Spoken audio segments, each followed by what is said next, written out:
नमस्कार साथियों, मैं सहायक प्राध्यापक शंकर सातनकर आप लोगों का सार्थक पहल के माध्यम से पुनः एक बार स्वागत करता हूं, हार्दिक अभिनंदन करता हूं। और जो मध्य प्रदेश शासन द्वारा विभिन्न भर्ती परीक्षाओं का आयोजन किया जा रहा है, उसके लिए आप सभी लोगों को ढेर सारी शुभकामनाएं देता हूं। मध्य प्रदेश सरकार द्वारा पहली बार कोई कॉमन एग्जाम लिया जा रहा है और विभिन्न प्रतियोगी परीक्षाओं के लिए एक सिलेबस बनाया है और उसमें जो प्रथम पेपर का महत्वपूर्ण पार्ट है वो है सामान्य हिंदी। सामान्य हिंदी के लिए हम विभिन्न वीडियो लेके आए हैं। इससे पहला वाला जो वीडियो था हमारा संधि से संबंधित था और आज हम लेके आए हैं सार्थक पहल के माध्यम से समास।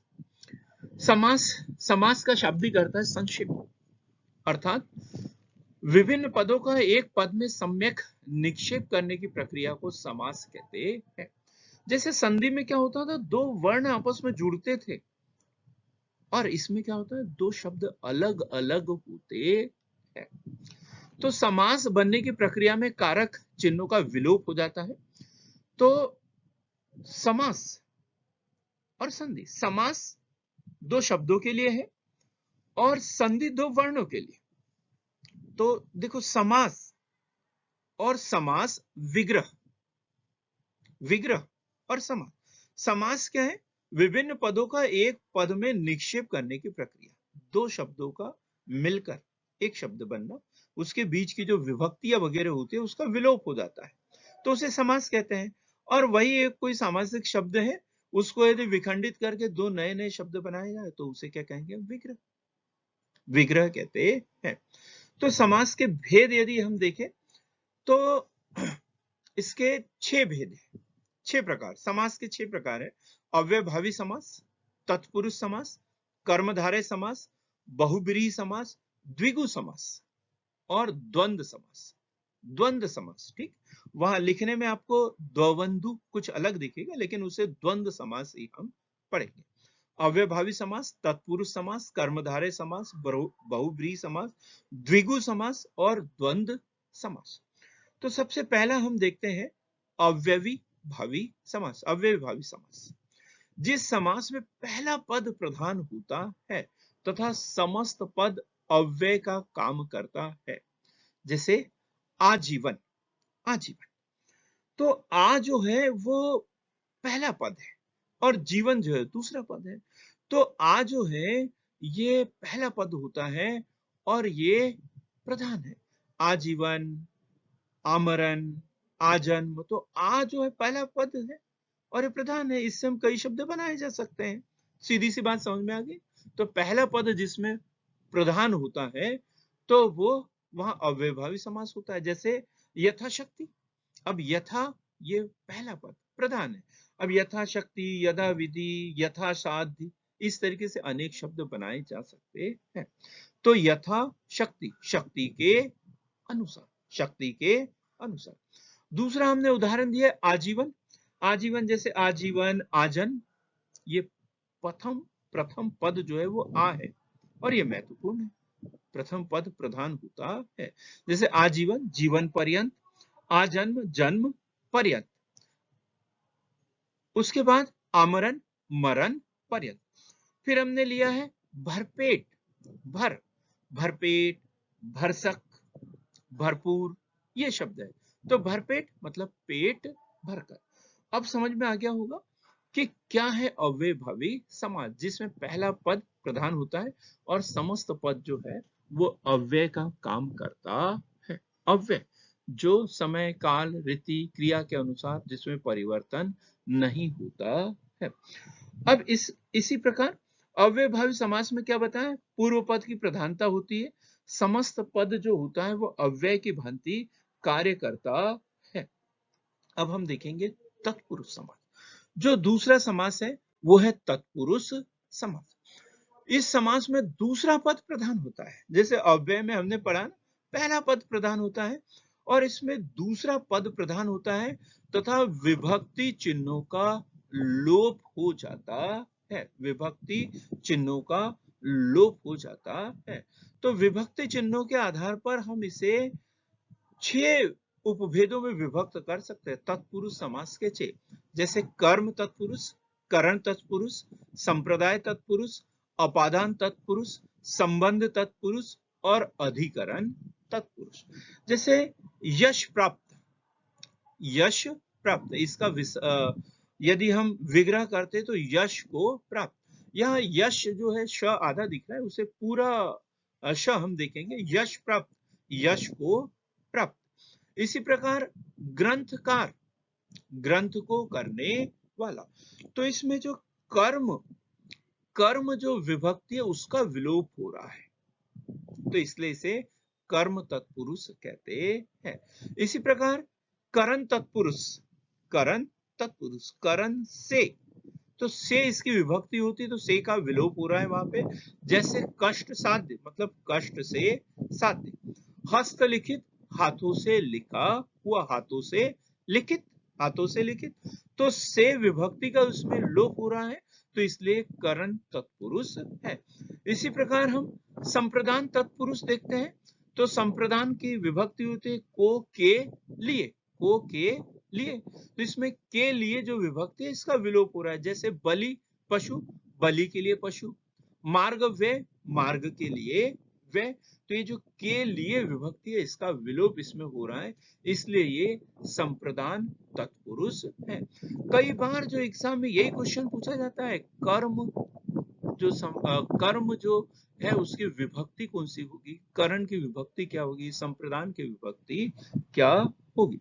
इसी प्रकार अपादान तत्पुरुष, तो अपादान, तो रोग मुक्त, रोग से मुक्त, भय मुक्त, भय से मुक्त, तो इसमें अपादान की जो विभक्ति से है इसका विलोप हो रहा है। संबंध तत्पुरुष, तो जो दूसरों से संबंध बताता हो, जैसे राजकुमारी, राजा की कुमारी, राजकुमार, राजा का कुमार, राजरानी, राजा की रानी, तो इस तरीके से की जो है वो संबंध, का, के, की, ये जो संबंध बताने वाले विभक्ति जो है वो संबंध कारक की विभक्ति है, वो इसका विलोप होता है, इसलिए इसे संबंध तत्पुरुष कहते हैं। इसी प्रकार अधिकरण तत्पुरुष, अधिकरण तत्पुरुष, तो दानवीर, जो दान में वीर है या देने में वीर है, दानवीर। नराधम, नरों में अधम, तो इस तरीके से हमने तत्पुरुष समास देखा कि इसमें दूसरा पद प्रधान होता है तथा विभक्ति चिन्हों का लोप हो जाता है, और 6 प्रकार के विभक्ति चिन्हों का लोप होता है। तो तत्पुरुष के हमने 6 विभेद भी देखे। और भी यदि हम इसके उदाहरण देखें, अधिकरण तत्पुरुष के यदि देखना चाहे तो कवि श्रेष्ठ, कवियों में श्रेष्ठ, कला प्रवीण, कला में प्रवीण, पुरुषोत्तम, पुरुषों में उत्तम, ग्रह प्रवेश, ग्रह में प्रवेश, दानवीर, दान देने में वीर, नरोत्तम, नरों में उत्तम, नराधम, नरों में अधम, शोक मग्न, शोक में मग्न। कर्म तत्पुरुष के यदि हम उदाहरण देखें तो कोशकार, कोश को करने वाला, कष्टापन्न, कष्ट को प्राप्त, स्वर्ग, स्वर्ग प्राप्त, स्वर्ग को प्राप्त, कष्ट साध्य, कष्ट को साध्य। करण तत्पुरुष यदि हम देखें तो कष्ट साध्य, कष्ट से साध्य, हस्तलिखित, हाथ से लिखा हुआ, मद माता, मद से माता, मदोन्मत, मद से उन्मत। संप्रदान तत्पुरुष में हमने देखे तो गुरु दक्षिणा, गुरु के लिए दक्षिणा, मार्ग व्यय, मार्ग के लिए व्यय, कृष्णार्पण, कृष्ण के लिए अर्पण, विद्यालय, विद्या के लिए आलय। अब हम अपादान तत्पुरुष में देखें, धर्म भ्रष्ट, धर्म से भ्रष्ट, पथ भ्रष्ट, पथ से भ्रष्ट, रोग मुक्त, रोग से मुक्त, भय मुक्त, भय से मुक्त, सेवा मुक्त, सेवा से मुक्त, भयभीत, भय से भीत। इसी प्रकार संबंध तत्पुरुष से देखें, राष्ट्रपति, राष्ट्र का पति, राजकुमारी, राजा की कुमारी, राजकुमार, राजा का कुमार, सेनापति, सेना का पति, दीन बंधु, दीन के बंधु। अधिकरण हमने देख लिए। तो इस तरीके से तत्पुरुष समास को हमने 6 भागों में बांटा। अब हम अगला जो है कर्मधारय समास, जिस समास के दोनों पदों में विशेष विशेषण या उपमेय उपमान का संबंध हो, दोनों पदों में एक ही कारक की जाए तो उसे कर्मधारय समास कहते हैं। क्या बताया मैंने? जिस समास के दोनों पदों में विशेष विशेषण का, एक शब्द विशेष है और दूसरा विशेषण है, एक शब्द और दूसरा उसकी विशेषता बताने वाला हो, एक उपमेय हो और दूसरे में उपमान का संबंध हो, अर्थात दोनों में एक ही कारक की विभक्ति आए, दोनों पदों में एक ही कारक की विभक्ति आए तो उसे कर्मधारय समास कहते हैं। जैसे नील कमल, नील कमल, नीला है जो कमल, कमल एक शब्द है और नील क्या है? उसकी विशेषता है, तो नीला है जो कमल। पीतांबर, पीत है जो अंबर, पीत है जो अंबर। उसी प्रकार महाजन, महान है जो जन, तो महा जो है वो विशेषता बता रहा है। सज्जन, सत है जो जन। भला मानस, भला है जो मानस। महापुरुष, महान है जो पुरुष। तो हमने देखा एक सामाजिक पद है जिसमें एक विशेषण है और एक विशेष है। तो नीलकमल, नीला है जो कमल। नीलोत्पल, नीला है जो उत्पल। पीतांबर, पीत है जो अंबर। नीलांबर, नीला है जो अंबर। महापुरुष, महान है जो पुरुष। भला मानुष, भला है जो मानुष। सज्जन, सत है जो जन। महाजन, महान है जो जन। खाद्यान्न, खाद्य है जो अन्न। कटुक्ति, कटु है जो उक्ति। तो इस तरीके से देखा कि कर्मधारय समास में प्रायः एक पद विशेषण होता है और अलंकारिक दृष्टि से जहां उपमा व रूपक अलंकार होता है, यह भी याद रखने योग्य बात है। इसमें कौन सा अलंकार? उपमा व रूपक अलंकार होता है। इसी प्रकार अब अगला देखते हैं हम बहुब्रीहि समास। बहुब्रीहि समास। अब देखो, हमने सबसे पहले अव्ययभावी समास देखा जिसमें प्रथम पद प्रधान था, फिर तत्पुरुष समास देखा तो जिसमें दूसरा पद प्रधान था। अब बहुब्रीहि समास देख रहे हैं जहां अन्य पद प्रधान होता है। दोनों पद प्रधान नहीं होते, अन्य पद प्रधान होता है, अर्थात दोनों पद किसी अन्य अर्थ को ही व्यक्त करते हैं। दोनों पद जो होते हैं अन्य अर्थ को ही व्यक्त करते हैं, अर्थात अन्य कोई अर्थ निकाला जाता है। वे किसी अन्य संज्ञा के विशेषण की भांति कार्य करते हैं। जैसे दशानन, दश है आनंद जिसके अर्थात रावण, सीधी सी बात, दश है आनंद जिसके अर्थात रावण। पंचानन, पंच है मुख जिसके अर्थात शंकर जी, अर्थात शंकर जी। गजानन, गज के समान मुख वाले अर्थात गणेश जी।